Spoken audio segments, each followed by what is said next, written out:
Hi, Johanna. Hi, how are you? Fine. How are you? I'm good, thank you. Good. Good to have you on the show. It's a pleasure to be here. Yeah, mine Yeah. too. Usually, I wanna start by asking the question: when people speak of you, what's the feeling you want them to have? Yeah, it's a bit of a strange question. It's actually quite interesting because I've Yeah. never had the question before, so it digs down in my thoughts. Yeah. Well, joy. To be honest, joy. I love to giggle. So I would love people to think of happiness and joy when they think of me. Nice. Yeah. Nice. A little bit about your background. Can you tell us about, especially the early stages of your life? How was that for you? Well, I grew up in Valkras. My formative years were in Valkras. I went to school here, and literally every single holiday, I would go back to Valkras the day school closes and only return the day before school opens. Wow. So I'm a village girl at heart. Valkras is in the south. I don't know. Do you know where Keetmanshoop is? Yeah. Okay, so it's 60 to 80 kilometers outside Keetmanshoop. That's really where my formative years happened. I grew up with my grandmother, and I was raised by a single mom. So she left me there to come to Windhoek, find a job. And I would always come back to see her. And obviously when I started school, I came here. So my background with my granny is what sparked my creative self. She taught me how to work with beads and with leather as well. I don't really do the leather work as much anymore. She was reminding me, she's like, your skill is gone. She is like, we use like goat's skin to make, what is it, honey? Like a upper cross. I can't find the English word. The English word. And what you put babies in? Oh, yeah. What is it I called? see. Oh, wow. I know what you mean, but yes, that one. Yeah. So we make those. So she said she has skin that's waiting for me right now. Oh, nice. So I can go practice my skill. So she really taught me how to work with my hands.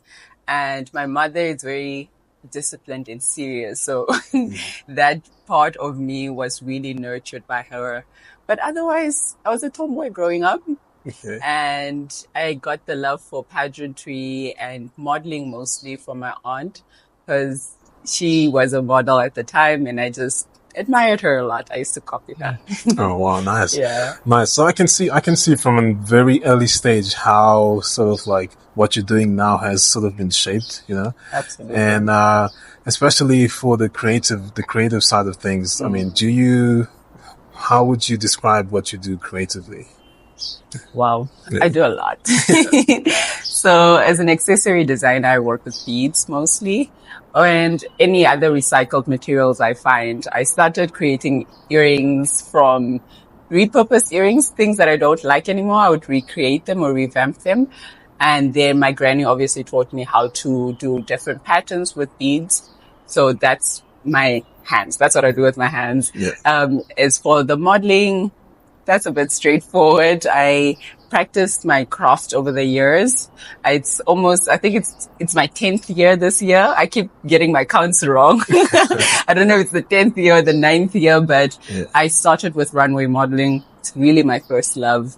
I was terrible at it the first time I did it, but right now I think I've mastered the skill, and I managed to do photography modeling and commercial modeling in Cape Town when I got signed. So I'm a well-versed model, if you may say.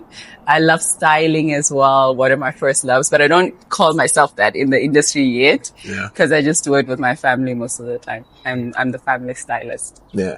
Was it easy for you sort of like to merge your creativity with your career? Because a lot of times when you have a passion for something, and then it's like you want to separate it from your career, but was that transition easy for you? Not at all. Okay. After high school, I studied social work for 3 years, and I love social work. I love helping people. I was very passionate about it. But in the third year, I got that experience of what I would be doing when I graduate, and it just didn't sit well with me. I felt too confined to have to sit in an office and see clients here and there. I mean, I chose social work because it has some sort of leeway in field work. But even the field work, I didn't resonate as much with it. So that's really where my struggle came, in terms of merging what I'm studying and then what I really love doing, what brings me joy. I ended up dropping out without a clear idea, but it affected my mental health really badly. So I was like, okay, I need to take a pause on it. And after that, my life kind of just took a 360 and things just fell into place. Like, I don't know how else to explain it, but living in a house with a single mom or being raised by a single mom, she said, I can't not do school. Yeah. So 6 months later, I registered for a short course. It was in business and marketing management. I did a certificate in it. And I remember when I was registering, they were like, you qualify for a degree, right? But I was like, no, I can't commit to that right now because I was just really confused and I didn't know what to do. But I've always been an entrepreneur. Even when I was at UNAM, I would sell chips. At high school, I would sell sweets. Like, I would always sell something at some point. So I thought, okay, there's a business side of me. Why not understand the theory behind it? That's when I registered for the 1-year course and ended up doing Miss Namibia because I had time on my hands and it's always been a dream of mine. So I did Miss Namibia for the first time in 2019. And it was such a great experience because pageants really dig deep into like who you are. You're constantly asked, who are you? Why are you here? Where are you from? Like, those are the typical questions we get as pageant queens. And it helped me find myself and also understand where I come from and connect with my people a lot more. Yeah. So after that, the transition was smooth. Like, I do anything and everything right now. Wow. Yeah. Nice. I mean, I want to go back a little bit to that stage where you were feeling a little bit confused. Because I know a lot of people, I mean, they have, especially career is one of the biggest things, one of the biggest choices people have to do in their lives, you know, but in that phase where you felt like what you were doing is not matching with who you were. How was it? How did you take the decision to just, stop doing it? Because I think what most people do is like, if they feel like it's not working with who they are or they don't identify with the career they're doing, they would just sort of push, you know, and then end up in some sort of career that's not, that does not identify themselves, you know. How was it for you to, like, the mental fortitude to just make that decision that, you know, it was it's either one. this. It was very difficult. I remember in the beginning of my 3rd year, that's really when I got that experience and feeling. I spoke to my mom about it and I was like, I don't think I'm doing so well here. And it's difficult to tell your parent that when you're not failing. It's easier when they see the results and they see you're failing for them to accept what you're saying. But I could feel it within me, especially because we were working with community members. And I felt like I was doing them a disservice because I'm there as a social work student and I don't want to be there. So I won't serve the community correctly. So I was really thinking about the people that will come after me. And also I was not mentally stable to be able to carry out my task as I should have. So it was really difficult. But my mom ended up convincing me. She was like, no, it's just push through. You know, life gets tough, but push through. And I did until the 2nd semester. I took a trip for my friend's birthday to Cape Town for the first time. And my world and perspective just opened. I was like, this is where I want to be. I don't know what I'm coming to do here, but yeah, this is where I want to be. And I can't do what I'm doing anymore. Because firstly, I couldn't see the transition from being a social worker, working for whichever ministry, to living in Cape Town and living this, I guess, luxurious life, if I can put it that way. But yeah, so that was difficult. But after the Cape Town trip, my life, it just shut down, actually. I was like, I can't go back to class. So I stopped attending classes. My mom was very confused because I used to have 7:30s and I'm still in bed. So the first few weeks I was like, oh no, class got cancelled. Oh no, it got moved. You know, like I came up with a million excuses as to why I was not going to school until the one day she was like, actually, like, what's going on? Are you not going to school anymore?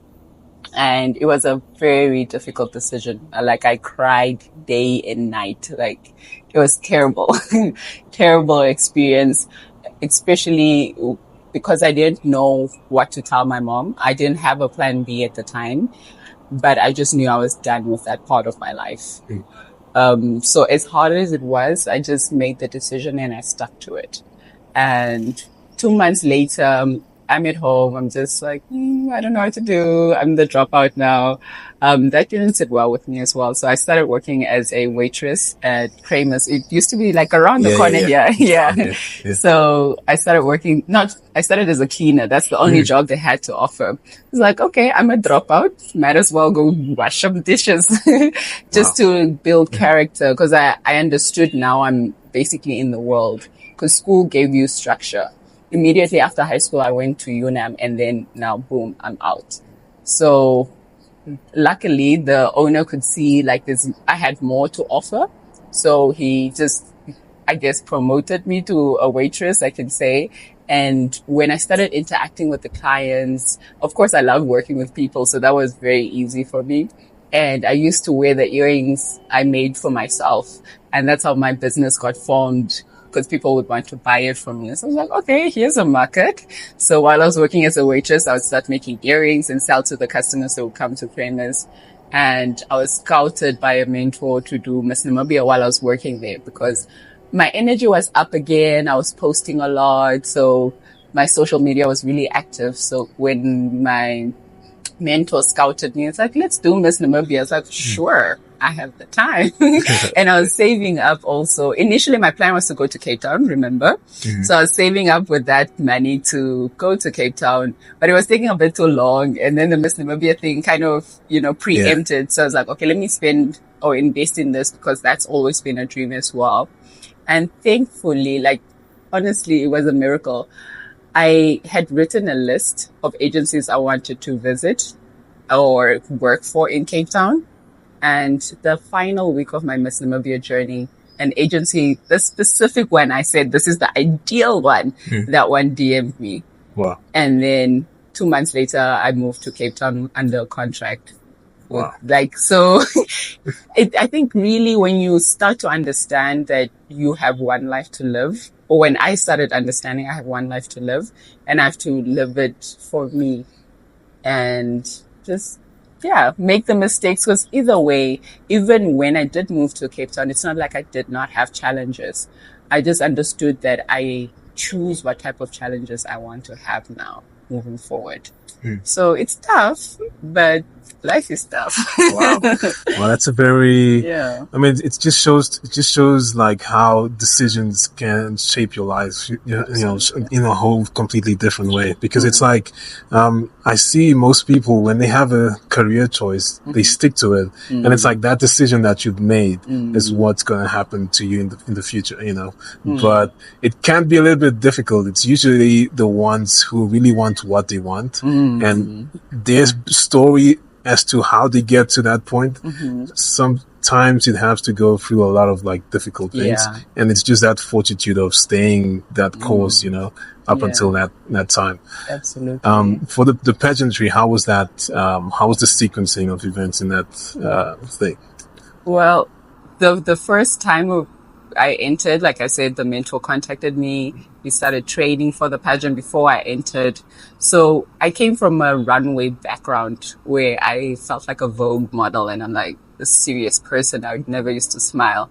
And then I had to really transition to become like this bubbly people's person I always was, but in terms of appearing on camera and on stage, I had to reinvent the art that I knew. And that took a mentor. I literally, even poses, move my hand here. I couldn't just do it like I used to. So that took a while. And even during that journey, it was difficult. There were times when I was like, maybe I'm not made for this. Let me just be a model. But that journey really helped me to get to know myself, genuinely. And I found connection with my people. Just greeting in my native language. Saying thank you, that really made me feel okay. I'm serving a purpose. I'm doing it for a reason. Because anything that I do, except the fact when I dropped out, I didn't really have a purpose or reason then per se. But I like to have purpose and meaning behind everything that I do. So that's how my pageant journey went. When I was 21, I had fun. I was like, every stage I was like, okay, I made it this far. Okay, I made it this far. I didn't have much expectations in terms of how far I would get in the competition. And I was pleasantly surprised every single time. Like the first award I won was Body Strong Award. That day I was sad. Like I was crying in the bathroom before we got on the bus to go do the activity. It was like an obstacle course thing that we did. But I think that crying helped because I was able to like release and just say, okay, I'm going to forget about everything and just focus on whatever we're doing today. So I won that award. And then we did the top model award. You remember, like, top model in pageantry is different from the type of modeling I used to do. But because I trained myself to smile more and sway the hips more, I won the award. It's just like the mindset, man. Yeah. And then the final night, I was the second runner up and I was very pleased with that position because I had other plans for that year. My dream was to go to Cape Town. Miss Namibia was really a stepping stone because winning second runner up, I got flight tickets. That sponsored my trip there. It just fell into place. And 6 years later, which is now, I re-entered because I gained a lot of experience internationally as a model, traveled to Milan and to Hamburg, Berlin as well, working as a model. And just the creative in general, I understood how the world is working and how we have a lot of catching up to do. Yeah. So coming back to the same platform that I know has grown as well, I've learned, I'm intending and I'm working on it to really professionalize the creative industry. That's my intention this time with, I guess, gunning for the Miss Namibia title. Just collaborating with the Miss Namibia organization where it's at right now. And who I am right now, I think is in perfect alignment, especially with the government paying more attention to the creative industry or seeing that we exist and that we can add value. I feel like the timing is perfect in 2025 for me to do this. Yeah. What lessons have you learned that you think it's going to give you advantage now, 6 years later? To stay focused on what the goal is, because I was crying a lot last time. Not that I'm not crying now, but the vision is clearer now in terms of what I need to do. And I've also understood the art of pageantry a lot more and how one needs to show up. And just to enjoy the journey. That's really what I learned the first time. And I'm trying my best to relive that of some sort, like being more present in it, because when you get more mature and you get older, you're very serious about things. So right now I'm really like swaying between the seriousness about it because it's a very serious journey. Like Miss Namibia is the biggest pageant platform in Namibia, and companies take us seriously. Like Dep Marine is the main sponsor. It's not child's play. So I'm very aware of that, but I'm also learning to just be myself through the journey again. Yeah. Nice. I just want to touch a little bit on the entrepreneurship side of things. Like, if someone wants to become an entrepreneur, what are some tips? Because you were in it. You started with your creative side and then you saw a gap on how to merge that with business of some sort. What are some tips that you would give to someone that wants to? Because one thing I've noticed with creatives is they know how to create, but business is a completely different world, so how to merge. Most of the time they would want to do the two things themselves, but then it's like they have to now learn how to do the business side of things, whereas some people would sort of delegate the business to someone else, but you did both of them yourself. What are some tips that you would give to creatives? Firstly, grow a thick skin, because it's rough out here. But to understand really the two, this is business and this is the art, and be able to separate yourself. So before I got people to help me, I have many names, even my nicknames. So I would write a plan and a task to-do list for each one of my names. So Johanna is the PA. Patricia she's the accountant. So I would divide my task within myself, because understanding that I'm the one person that needs to complete all the roles, especially in the beginning, really helped me. So knowing when to do what, dividing the days, all of that helps when you have no one. But there is always one or two people in your life already that can assist in something. It's just finding who is good at what and asking for help. Really asking for help helps. It helps. It does. It really helps. So Yes. I would advise anyone that's starting of a business to ask for help, but also be very clear on what your goals and visions are for your business before you ask for help, because you need to be very specific to what type of help you need. We all have dreams. We all have our things that we're working on. So when you're bringing someone on board to work on your dream, you need to give them a clear directive. This is A, B, and C. This is how we're executing it. Just put this plant here. Like whatever it is that you're doing, that really helps. And to not give up. Honestly, it's cliche to say that, but just don't give up. Whatever it takes. Sometimes you might take breaks. Like I was working for the government till March before I started my pageant journey again.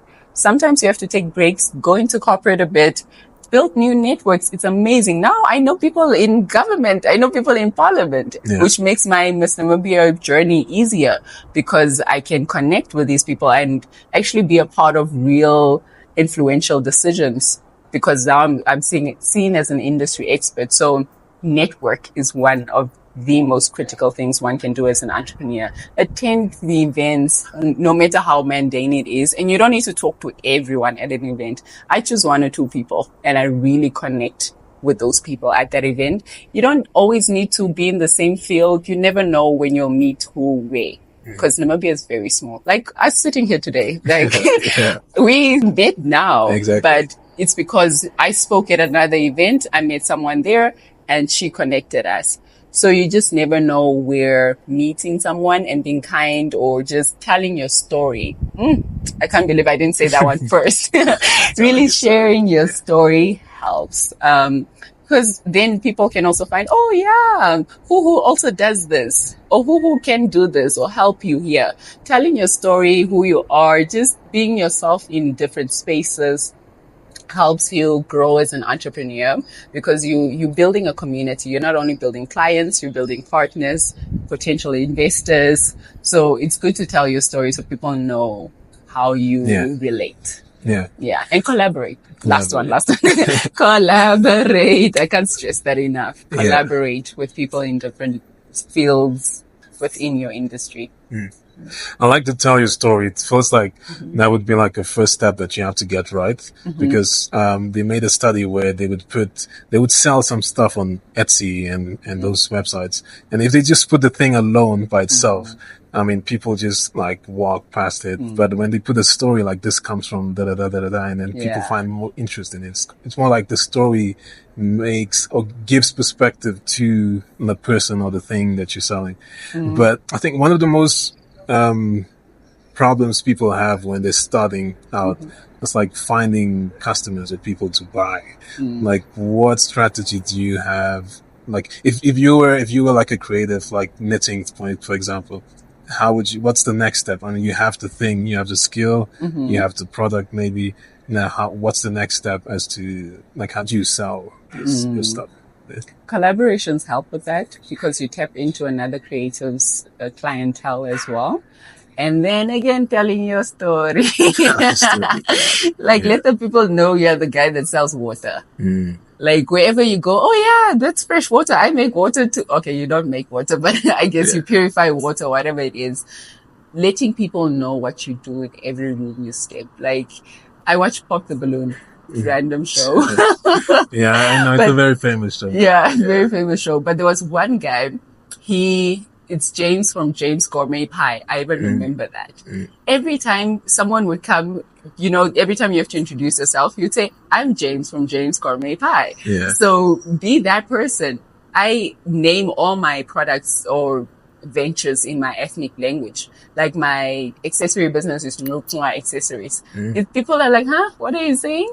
That's a story that I'm about to tell. Oh, it means black child, and this is how you pronounce it. This is the meaning behind it. So that really creates connectivity, and people find ownership within your story as well. Then you have returning clients, and really just putting your work out there. Like I said, attend expos, see if you can get a stall or two, collaborate with a friend. Sometimes stalls are expensive. So if you have someone else that's selling a product as well, put money together, go sell there. You're building clientele, and make use of the social media platforms to the fullest advantage. Honestly, that's where the clients are. The world is digital right now. So really that, like, putting yourself out there helps.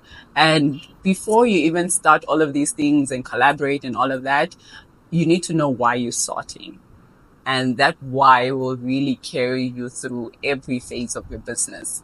And also one important question, even in business school, that they teach us is like, what problem are you solving? Mm-hmm.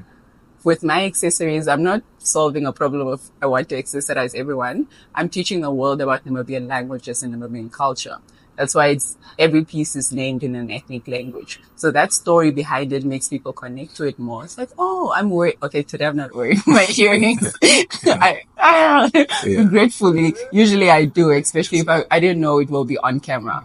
But either way. So really owning your brand, wear your brand everywhere. You are your first model, your best marketing person. So carry it with your chest, because you know the brand best. Nice. You do a lot of things. Like, how do you keep track of what you do and sort of merge them, or is it all the same thing, just different aspects of it?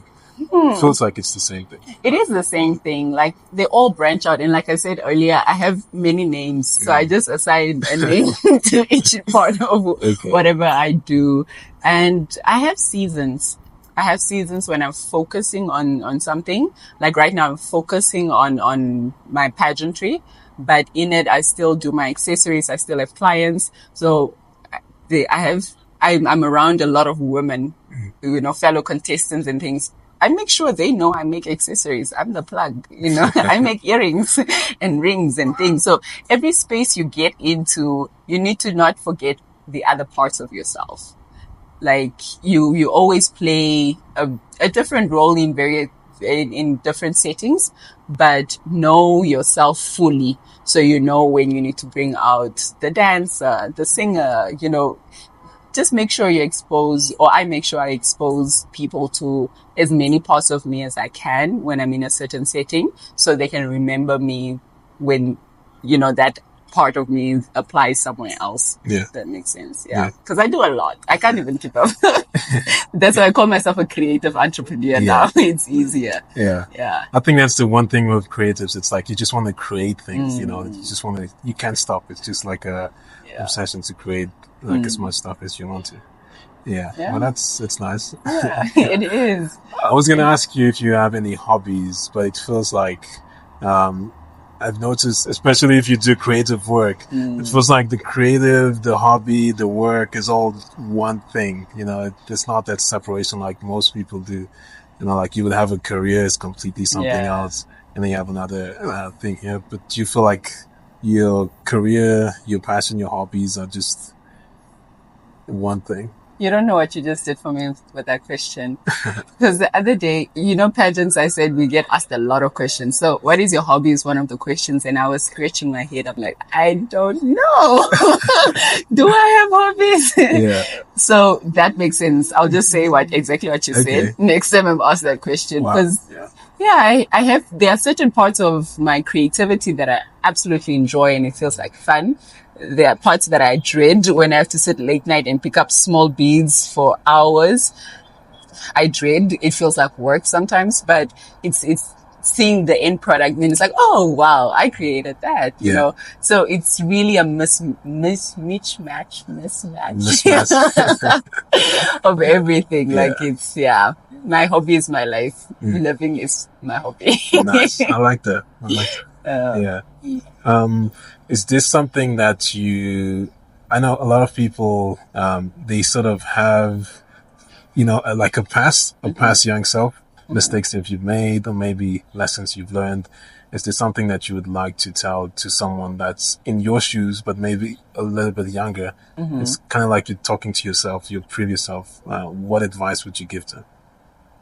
You will make mistakes. Yeah. You will make decisions, but will haunt you. Like my social work degree, I wish I finished it at least. Okay. Because I was in my third year, second semester. So it's like a year and a half left.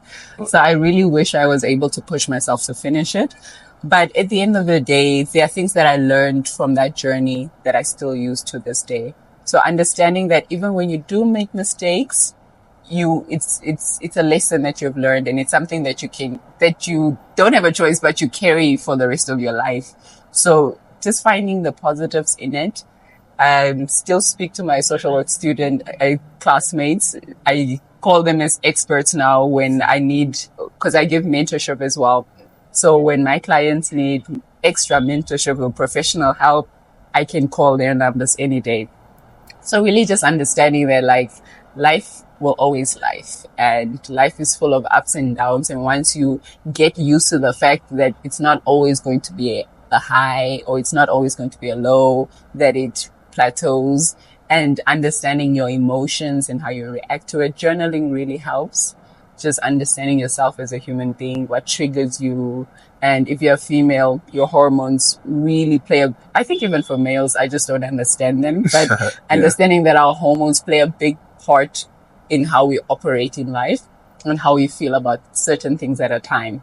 So if it's that time of the month, you might be a little bit more sensitive, and just remember that it's just because of that. Your world is not coming to an end. Like, your life is not ending until it's done. Really, like understanding that. And even if things are glorious, like people are graduating now, it's an amazing experience to graduate and make your parents proud. But 2 months later, you might be jobless and now, feeling depressed, you're feeling worthless, while you just made your parents proud 2 months ago. Understanding that that's a phase as well. It's for you to sit and regroup and journal and use your networks to figure out, what's the next step. Life is continuous. It keeps going. So just going with the motions, but keeping your head up. Yeah. Yeah. I like that. Mm-hmm. Nice. Where can people connect with you? Honestly, Instagram. That's really where I'm at the most. It's swartbooi.johanna. All social platforms, I'm Swartbooi Johanna, but I'm mostly active on Instagram. It's where I do my good morning kids. Nice. Yeah. Nice. Is this something that you want to say, or maybe you want to ask? I want to tap into you. Really? You want to switch up the interview? Switch up the interview. Okay. Obviously, you're a podcast host right now, but what else do you do? Actually, who are you? That's the question I want to ask. Yeah, well, work-wise, so I do software engineering. I'm a software engineer. So I currently work in a fintech company. Okay. And but podcasting is sort of like a passion that I've had. I mean, I've had a passion for, let's say, words in general, because I started writing from a very young age, and that's where I find like most of my interest in, because I'm a bit of a creative mind, so I enjoy like reading. Like if I would read a cool passage, it would be like, oh, this is so exciting, and then I enjoy writing as well, singing, just because of the writing exercise, but I don't actually sing. Oh, okay. I was about to like serenade me, please. No, I can. Okay. I mean, I play the guitar, so at least I can do that if someone forces me to do it. Yeah, but so words, I'm a writer, podcaster. I just find a way to, some of the time, the career side of things, sometimes people would say, how do you merge the creative with like the technical side of things? But to me, how I see it is like the whole software thing, it feels like it's the same as creating, because all that happens is you have an idea, and then there's this codes that you have to write, and then you just bring the idea to life. It's just like writing, you write words, but to sort of like bring an idea that you have to mind to life. So it feels like it's the same thing. That's why when I saw that you're doing a lot of things from a distance, it looks like it's different things, but you can see the connections in everything you do. So okay, that's interesting. So it's not necessarily a hobby for you, the podcasting. It's a hobby and it's everything. Okay. So, Okay, that's pretty cool. I enjoy that. And what is the purpose of this show? So originally what happened was I used to listen to podcasts a lot. Like I enjoy listening to people speak, share ideas, debate and things like that. But most of the podcasts I was listening to, it's like sometimes it's from people far away. So the relatability is not there. You know, it would be cool if because I saw a lot of like friends and people doing interesting things, but you don't get to hear a deeper side of how they got to that place. So it's like, it would be interesting to share people's experiences, give a platform where people can share their experiences and where some people can find, inspiration from those people. Because most of the time it's like, they say like your environment curates who you become. So if you do get the chance to hear from people like you, it might just inspire someone that's in a journey that matches yours, maybe an earlier stage, to be like, oh, she did it. Maybe I can also, I could do it too. Yeah. And she's just from my neighborhood. Yeah, so, literally. Yeah. I love that. I love that. So that's the main inspiration for it. Okay. Yeah. So in closing, in closing, really, what did I want to say? Now my train of thought ran away. Yeah. But it's really nice that you have a platform like this. I appreciate it and I'm honored to be a part of it. And as someone that connects with stories, and I'm inspired by a lot of people, especially people that are doing things. Like, I'm a dreamer and I love dreamers. And with Miss Namibia, my advocacy is called Abo. What is that? Yeah, that means dream. Dream. Nice. So through the platform, I aim to nurture Namibian dreamers by capacitating creative entrepreneurs through skills development workshops and roundtable discussions, just that sort of thing, so we can professionalize as an industry. So I'm really glad that there are more platforms, podcasting platforms, and I'll definitely reach out to you because we're in the works of planning a creative week that merges broadcasting and fashion together. So podcasting, it seems like it's behind, there is a camera in front of me. So it ties into broadcasting as well. So it would be amazing for us to really discuss that and see if you find interest in it and maybe can join it. Definitely, that'd be cool. Yeah. But thank you. Thanks for making the time to be here. This was interesting. Yeah, it was. Right. Thanks, John. All right. So just